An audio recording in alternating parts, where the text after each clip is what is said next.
Καλησπέρα. Σε αυτό το βίντεο θα δείξουμε τη δομή της εκτύπωσης τεχνικών πληροφοριών. Ξεκινώντας, στο πάνω τμήμα της εκτύπωσης θα δούμε την ημερομηνία καθώς και την ώρα της εκτύπωσης σε ώρα UTC.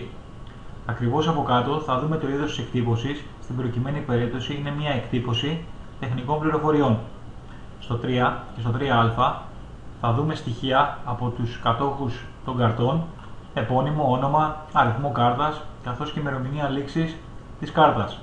Ακριβώς από κάτω θα δούμε στοιχεία του οχήματος, αριθμό πλαισίου του οχήματος, ο οποίος αποτελείται από 17 ψηφία,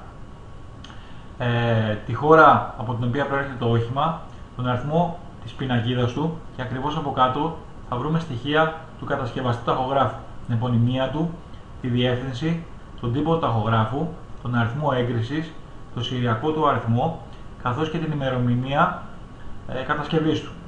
Ακριβώς από κάτω στο 15 θα βρούμε στοιχεία του αισθητήρα, το σηριακό του αριθμό, τον αριθμό έγκρισης και την ημερομηνία όπου έχει γίνει το πάντρεμα του αισθητήρα.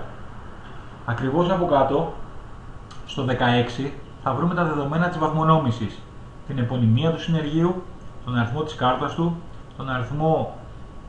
την ημερομηνία λήξης της κάρτας του, και από εκεί και πέρα θα δούμε την ημερομηνία της βαθμονόμησης καθώς και το σκοπό της βαθμονόμησης, το πλαίσιο του οχήματος, την πινακίδα. Στην προκειμένη περίπτωση δεν έχει εισαχθεί πινακίδα στο συγκεκριμένο παράδειγμα, οπότε εμφανίζεται ερωτηματικά.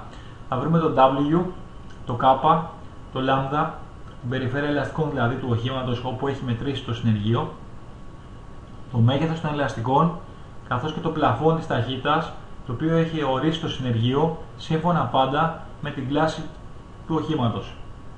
Στο 17 και στο 17α θα βρούμε τυχόν αλλαγές οι οποίες έχουν πραγματοποιηθεί από το συνεργείο στην ώρα UTC του ταχογράφου. Στο 18 θα βρούμε γεγονότα και σφάλματα τα οποία έχουν αποθηκευτεί στον ταχογράφο μας.